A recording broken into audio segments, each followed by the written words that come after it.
Alright guys, CodZombs115 here, and this is the part 2 of my kino toten strategy thing, and hopefully I can remember what's going on here. Round 8, shooting at some zombies pretty straightforward, and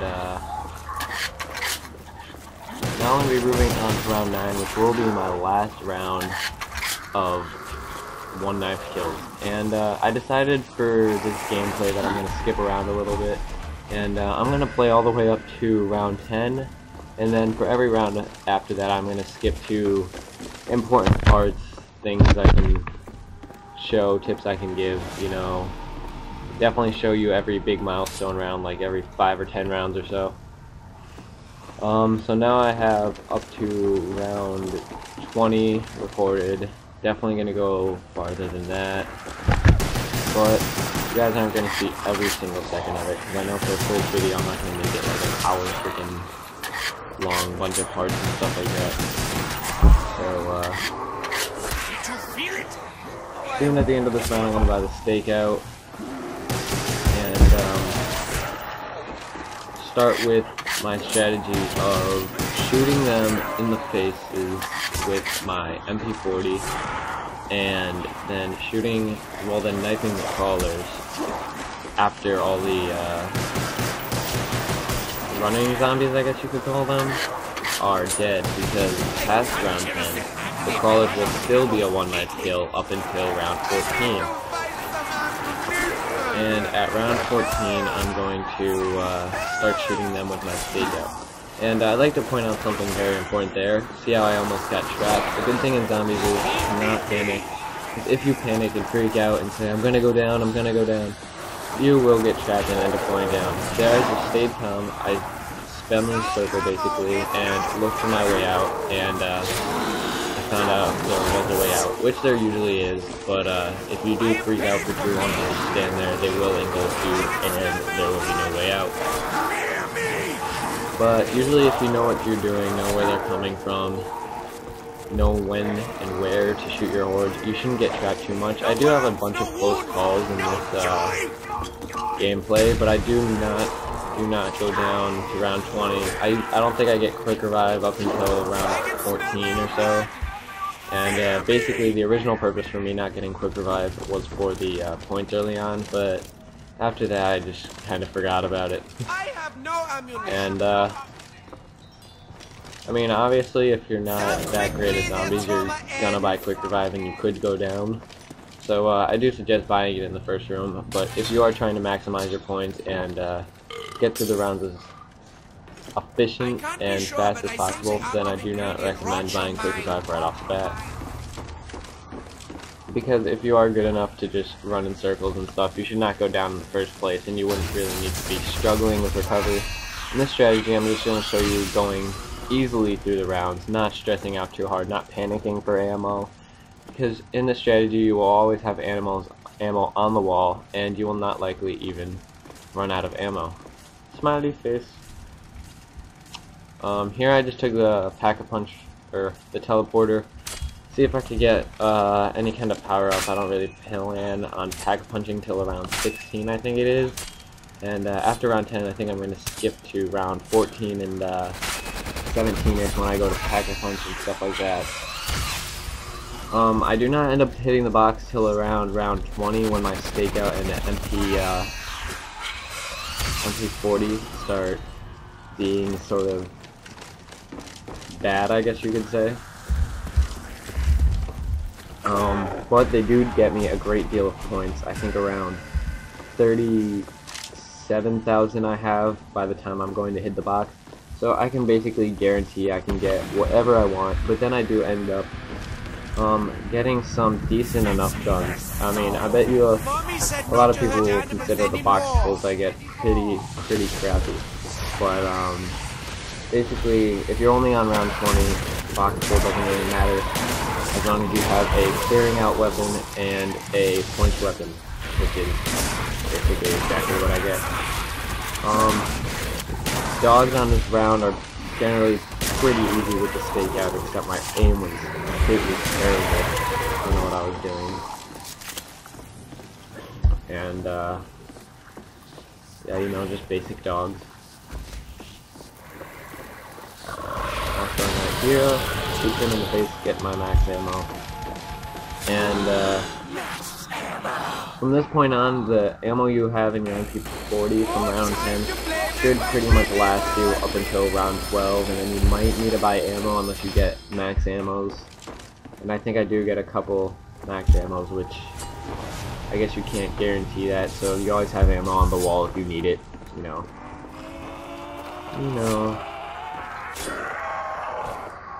Knifing a couple zombies, get those extra points in.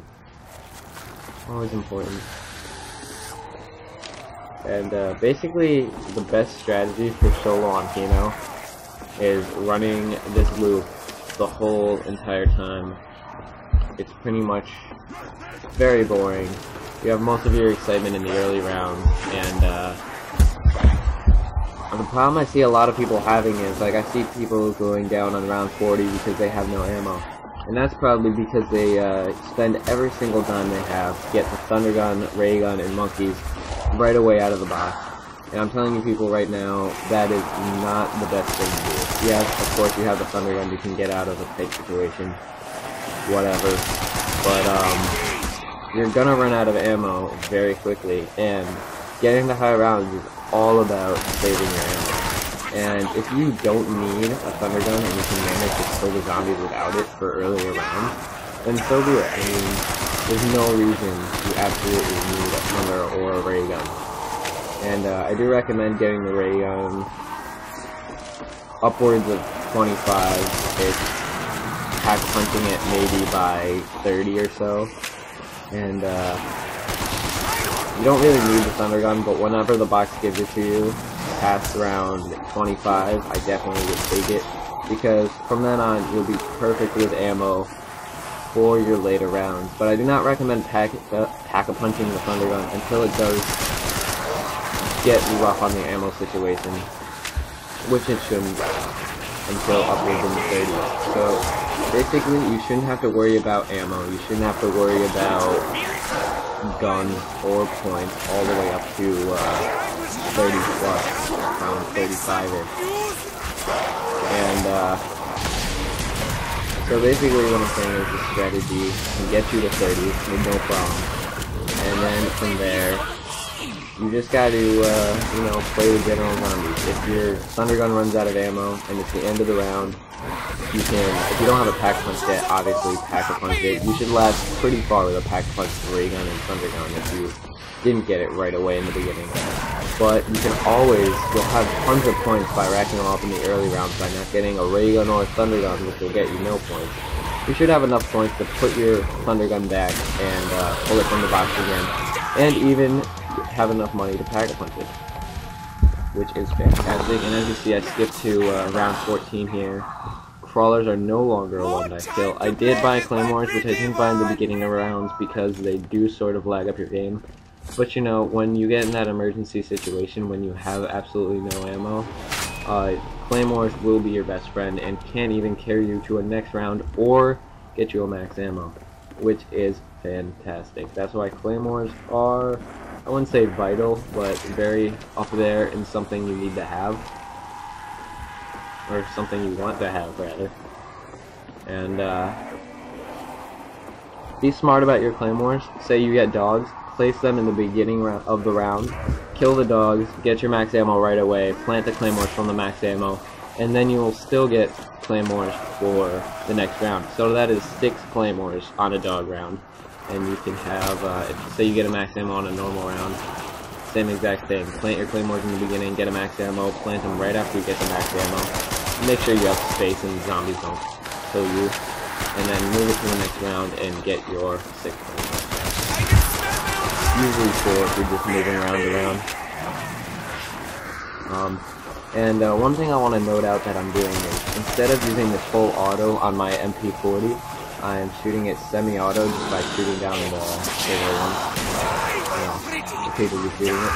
And thing about that is it is a lot more accurate to do it that way rather than dealing with the recoil by spray firing it, and you get a lot more headshots, and it also conserves ammo because you don't waste the aftershock bullets. Like after you kill it, you're still shooting the zombies, which is fantastic because you'll get more points for the headshot, and you're getting more points just by conserving ammo.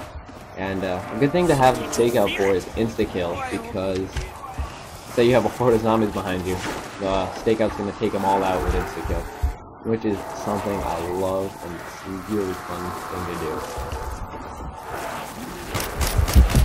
But as you can notice, MP40's not doing too much here. I'm going to pack punch it soon. I mean, it's decent, like you don't really see how many, doesn't look like I'm playing a lot of zombies here, but I did clear out all the runners, and I'm pretty sure you can't have all crawlers on the map, correct me if I'm wrong, but it definitely may be possible to have every single zombie on the map be a crawler just by doing that. I think that might have happened to me a couple times, and I kill the crawlers and some more spawn in, but it's an interesting situation. Here, it kind of looks like I'm doing the exact same thing, because the zombies look pretty repetitive. But, I skipped to 16 because, this is where I'm going to pack a punch. And I do have a fair amount of points here. Decided to go pack punch the M340, it has no ammo. Stakeout needs more power, and, 30-something thousand by round 16 is a very good amount of points. Pack punch still have 23,000 left. I mean, it can't ask for more than that. This strategy, in my opinion, is absolutely fantastic.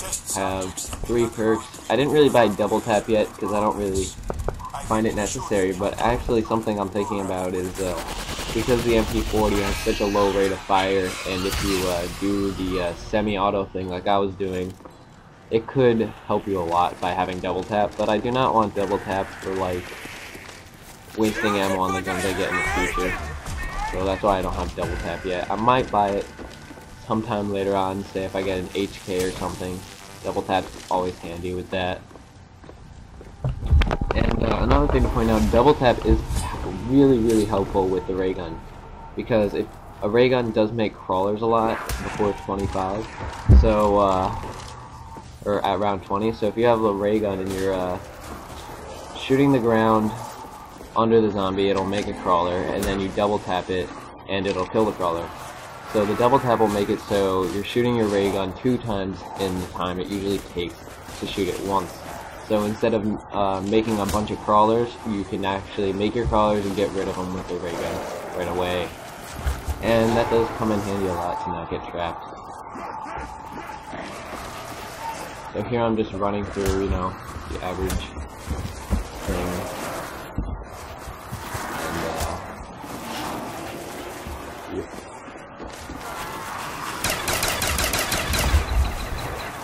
It's a very long video commentary just for running circuit and kino. And I know I forgot to put my spike more. And here I'm starting to realize the MP40, even pack punch, still kind of sucks. The only really good thing about getting the afterburner is the bigger clip, but I mean, it doesn't even give you that much more ammo, and the bigger clip doesn't really help me out all that much. So I do go to hit the box later on, not in this particular video. Part 3, it's going to be me hitting the box and moving on to round 21. And after 21, basically, is when I'm going to start trying to get ray gun, thunder gun, and stuff like that.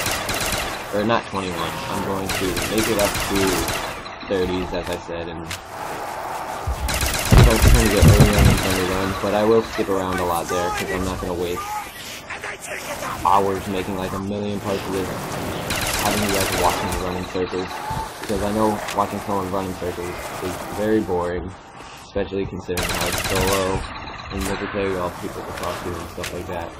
And solo is just like die around in circles.